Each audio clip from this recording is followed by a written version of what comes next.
If I told you that the secret to the most beautiful flower bed on your block was doing less, would you believe me? Because right now, while your neighbors are out there every single evening dragging hoses across the lawn, babying their annuals, fussing over fertilizer schedules, there's a whole category of plants that do the opposite. The less you touch them, the better they get. Skip a week of watering, they shrug it off. Forget to deadhead, they keep blooming anyway. Plant them in poor soil in the middle of July heat and they'll establish roots like they've been there for years. Today I'm walking you through 10 perennials that don't just survive neglect, they genuinely seem to prefer it. And yes, July is actually a great time to get them in the ground. Stick around because number 7 is the one most people don't know is a perennial at all, and it might be the toughest plant on this entire list. Let's get into it. Before we dive into the list, let's talk about why July planting works, because I know what you're thinking, isn't it too hot? Isn't everything supposed to go in the ground in spring? Here's the truth most garden centers won't tell you. Mid to late summer planting has one massive advantage. The soil is already warm. Warm soil means faster root establishment. A perennial planted in July has the entire rest of summer and fall to build a strong root system before winter dormancy, which often means it comes back stronger the following spring than something planted in cool spring soil that had to wait weeks just to wake up. The catch is that July planting does require a little extra attention for the first 2 to 3 weeks, deep watering to help roots establish. But every single plant on this list is chosen specifically because once that short establishment window is over, they basically take care of themselves. Drought tolerance, poor soil tolerance, pest resistance, minimal fertilizer needs, that's the theme running through this entire list. I'll give you the botanical name, the USDA hardiness zones, sun and soil preferences, spacing, and exactly why each one earns a spot on a neglect-friendly list. Let's start with number 1. Perennial 1, Russian Sage. Russian sage is one of those plants that looks like it belongs in a professionally landscaped estate garden, and yet it will grow just as happily in the worst, driest, rockiest patch of soil on your property. In fact, rich, fertile soil is almost a disadvantage for this plant. It tends to get floppy and leggy when it's spoiled. Give it lean, well-drained soil and full baking sun, and it rewards you with airy silver-gray foliage and clouds of tiny lavender-blue flowers from midsummer all the way into fall. The reason it thrives on neglect comes down to its origin. Despite the name, Russian sage actually hails from the dry steppes of Central Asia and Afghanistan, regions with poor soil and minimal rainfall. That evolutionary background means the plant has deep, tough roots built for drought survival, and once it's established, it genuinely prefers you to back off the watering can. Overwatering is actually the number 1 way people kill this plant. For July planting, dig your hole slightly wider than the root ball, mix in a bit of gravel or sand if your soil tends to hold water, and water deeply 2 to 3 times a week for the first 3 weeks. After that, you can cut back to occasional watering during extended dry spells only. It's deer-resistant, rabbit-resistant, and a magnet for bees and butterflies, so you're not just getting a low-maintenance plant. You're getting a pollinator powerhouse that fills in that tricky mid-to-late summer bloom gap when a lot of other perennials have already finished flowering. One quick care note. Cut it back hard in late winter or early spring, close to the ground. It blooms on new growth, so this yearly haircut is really the only maintenance task this plant asks of you. Perennial 2, Sedum. If there's one plant that defines set it and forget it, it's Sedum Autumn Joy. This is a succulent-type perennial, which means it stores water in its thick, fleshy leaves, essentially giving it a built-in reservoir that lets it coast through weeks of dry weather without any help from you. In early summer, it forms neat, tidy mounds of blue-green foliage. Then, as summer rolls into fall, it produces broad flower clusters that start out pale pink-green and slowly deepen into a rich rosy bronze, and eventually a rusty copper red by the time frost hits. It's one of the few perennials that genuinely looks better the longer you leave it alone. Even the dried seed heads look intentional and beautiful through winter, especially dusted with frost or snow. Because it's a succulent, the #1 killer of this plant isn't neglect, it's overwatering and poorly drained soil. If you plant this in July, choose a spot with sharp drainage, water it in well for the first week or two, and then genuinely step back. His is a plant where more attention actually works against you. It also happens to be one of the best late-season nectar sources for bees, butterflies, and migrating monarchs, so leaving those flower heads up through fall isn't just low-effort gardening. It's actively supporting pollinators when most other blooms have faded. Divide it every 3 to 4 years if it gets too large. That's genuinely the only maintenance task worth mentioning. Perennial 3, Purple Coneflower. Purple coneflower is a North American prairie native, and that single fact tells you almost everything you need to know about why it's so tough. Prairie plants evolved to survive wind, drought, poor soil, grazing animals, and wild temperature swings, all without a single human ever watering them. When you plant coneflower in your garden, you're essentially borrowing millions of years of evolutionary toughness. The daisy-like purple-pink petals with that signature spiky orange-brown center cone bloom from early summer through the first frost, and they do it in soil that would make most garden perennials sulk. Clay, sandy, rocky, it genuinely doesn't care, as long as drainage is reasonable. Once established, coneflower can go weeks without supplemental water, even in a serious summer drought. For a July planting, water deeply for the first 2 to 3 weeks to help the taproot establish, and after that, only water during truly extended dry spells.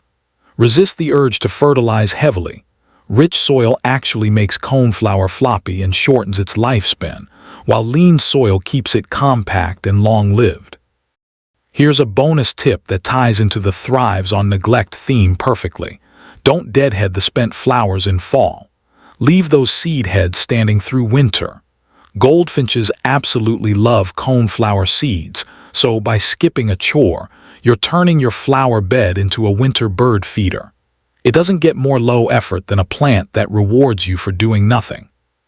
Perennial 4, Black-Eyed Susan. Black-Eyed Susan is basically the perfect pairing plant for coneflower.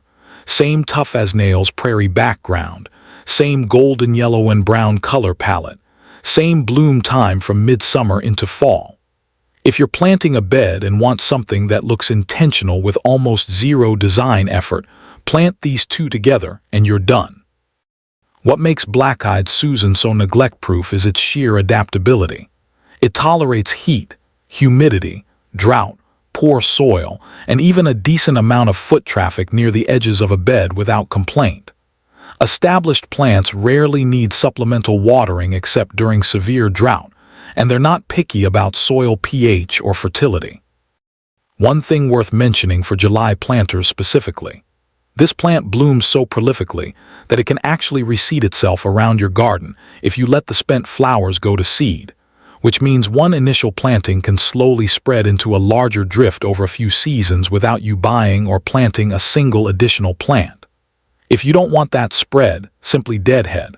But honestly, most people planting a neglect garden are happy to let it fill in naturally. Pests and diseases mostly leave this plant alone too. The occasional case of powdery mildew can show up in very humid, crowded conditions, but proper spacing at planting time, about 18 inches apart, solves that problem before it starts. Perennial 5, Yarrow. Yarrow might be the single toughest plant on this entire list, and honestly, that's saying something. This is a plant that grows wild along roadsides, in gravel lots, in compacted soil that nothing else will touch, and it does all of that while producing flat-topped clusters of tiny flowers in white, yellow, pink, or red, sitting above soft, fern-like aromatic foliage. Yarrow's secret weapon is its root system. It spreads through a network of rhizomes that make it incredibly drought-resistant, since the plant can tap into moisture reserves that shallower-rooted plants simply can't reach. It also genuinely prefers poor, lean soil, feed it or water it too generously, and much like Russian sage, it tends to flop over and lose that tidy form. If you're planting yarrow in July, this is honestly one of the most forgiving plants on the list for a hot weather transplant. Water it in for the first week, and after that you can largely ignore it. It laughs at heat waves that would stress out most other perennials. A quick heads up, yarrow spreads. If you love a wild, cottage garden look, let it roam. If you want it contained, plant it somewhere bordered by a walkway or edging, or be prepared to divide and thin it out every couple of years. Which, notably, is also how you get free plants to fill in other parts of your garden without spending another dollar. Perennial 6, Daylily. There's an old joke among gardeners that daylilies are the perfect perennial for perfect gardeners and lazy ones alike. And it's true. This plant is famously called the ditch lily in some regions because of how commonly it's found growing wild and unattended along roadside ditches, thriving in compacted soil with zero care for decades.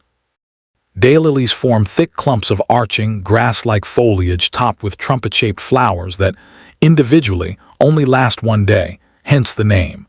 But each plant produces so many buds in succession that you get weeks of continuous bloom from a single clump. They tolerate heat, drought, poor soil, and a wide range of light conditions, and they're remarkably resistant to most pests and diseases.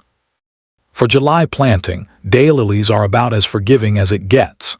Their thick, fleshy tuberous roots store moisture and nutrients, which is exactly why they bounce back from transplant stress so easily, even in summer heat. Water deeply for the first couple of weeks, then let nature take over. The other major advantage here is longevity combined with expansion. A single daylily clump will slowly widen every year, and every 3 to 5 years you can dig it up, divide it into multiple smaller clumps, and replant those elsewhere, essentially multiplying your garden for free while also keeping the original plant vigorous. If you're building a low-maintenance garden on a budget, daylilies are one of the best long-term investments you can make. Perennial 7, Catmint. This is the plant I mentioned in the hook. The one most people don't realize is a true perennial, because it's often confused with its cousin catnip, or dismissed as some kind of annual bedding plant. It's neither. Catmint is a hardy, long-lived perennial that comes back reliably year after year, and it might be the single most floriferous plant on this entire list relative to how little effort it requires. Catmint produces soft mounds of gray-green, aromatic foliage covered in spikes of small lavender-blue flowers from late spring all the way through fall. And if you give it one simple haircut midsummer when the first flush of bloom starts fading, it will rebloom almost immediately. That's genuinely the only task this plant requires, and it's optional. Its drought tolerance comes from the same family lineage as culinary mint and sage, aromatic, oil-rich foliage that naturally deters browsing animals, including deer and rabbits, while simultaneously being irresistible to bees. It thrives in poor, dry, rocky soil, and like several other plants on this list, too much fertility or water actually works against it, encouraging floppy growth instead of the tidy mounds it's known for. For a July planting, catmint transplants exceptionally well even in heat, as long as you give it that initial 2-week establishment period with regular watering. After that, this is a plant you can genuinely forget about for the rest of the season, and it will just keep performing. Perennial 8, Lavender. Lavender has a reputation for being finicky, and I want to push back on that, because the truth is lavender isn't hard to grow. It's just picky about one specific thing: drainage. Give it that one condition, and it becomes one of the most drought-tolerant, low-input perennials you can plant. Lavender is native to the rocky, sun-baked hillsides of the Mediterranean, which means it actually evolved to thrive in poor, alkaline, fast-draining soil with minimal rainfall. The single biggest mistake people make is planting it in rich garden soil, and then watering it like a typical flower bed. That combination causes root rot faster than almost anything else. But plant it correctly, in lean, gravelly, well-drained soil, and you can genuinely go weeks without watering once it's established. For July planting specifically, this is actually a great window because the soil is warm and dry, which mimics lavender's natural growing conditions far better than a cool, wet spring planting would. Amend heavy clay soil with sand or grit before planting, water it in for the first 2 weeks, and then step back. Overwatering is the enemy here, not underwatering. Beyond the stunning purple flower spikes and that unmistakable fragrance, lavender is deer-resistant, rabbit-resistant, incredibly attractive to bees and butterflies, and the dried flowers can be harvested for sachets, teas, or homemade products. So even the bonus tasks with this plant are optional and rewarding rather than mandatory chores. Perennial 9, Threadleaf coreopsis. Threadleaf coreopsis is one of those plants that quietly outperforms almost everything around it without ever asking for attention. It forms delicate, ferny, thread-like foliage, hence the name, that's topped with a non-stop flush of small, bright yellow, daisy-like flowers from early summer straight through to fall frost. What makes it so neglect-friendly is a combination of a fibrous root system that handles drought well and a genuine tolerance for poor, sandy, or rocky soil. It's also remarkably heat-tolerant, performing at its best during the exact stretch of July and August heat that uses many other perennials to slow down or stop blooming altogether. For July planting, coreopsis transplants with very little transition stress. Water it in for the first 10 days to 2 weeks, and after that, this plant is genuinely happy being ignored. It doesn't need regular fertilizing. In fact, over-fertilizing tends to produce more foliage and fewer flowers, which is the opposite of what you want. If you want to maximize bloom time even further, a light shearing after the first flush fades will encourage a second round of flowers. But even if you skip that step entirely, Threadleaf coreopsis will keep producing new blooms steadily on its own. It's an excellent border or edging plant, and it pairs beautifully with the taller, structural plants on this list like Russian sage or coneflower. Perennial 10, Perennial salvia. We're closing out the list with perennial salvia, and I saved it for the end because it might be the best all-around performer here, the plant that ties together everything we've talked about today. Deep purple-blue flower spikes rise above aromatic, textured green foliage, blooming from late spring through summer, and if you cut it back by about a third after the first flush, it reliably reblooms into fall. Perennial salvia has excellent drought tolerance once established, thanks to a deep, resilient root system, and it genuinely prefers well-drained soil that isn't overly rich. Sound familiar? That's a theme you've probably noticed running through almost every single plant on this list. Deer and rabbits tend to leave it alone because of its aromatic foliage, while bees, butterflies, and hummingbirds are consistently drawn to those vertical flower spikes. For July planting, salvia establishes quickly in warm soil, needs regular watering for roughly the first 2 weeks, and then settles into a genuinely low-maintenance routine for the rest of the season. It's compact enough to work in small gardens, borders, and containers, but also reads beautifully as a mass planting if you have the space to let it spread into drifts. If I had to recommend just one plant from this entire list for someone who's never grown a perennial before, this might be it. The combination of long bloom time, minimal care, and genuine visual impact is hard to beat. So there you have it, 10 perennials that don't just tolerate neglect, they practically ask for it. Russian sage, sedum, coneflower, black-eyed Susan, yarrow, daylily, catmint, lavender, threadleaf coreopsis, and perennial salvia. Every single one of these is forgiving enough for a July planting, tough enough to handle whatever your climate throws at it, and beautiful enough that nobody looking at your garden will ever guess how little effort actually went into it. If you're only planting 1 or 2 of these this month, I'd start with catmint or daylily. Both are nearly impossible to mess up, and they'll give you fast, satisfying results while the rest of your garden catches up. If this helped you plan out your July garden, do me a favor and hit that like button, and subscribe if you want more low-effort, high-reward gardening content like this every single week. Drop a comment and let me know which of these 10 you're planting first.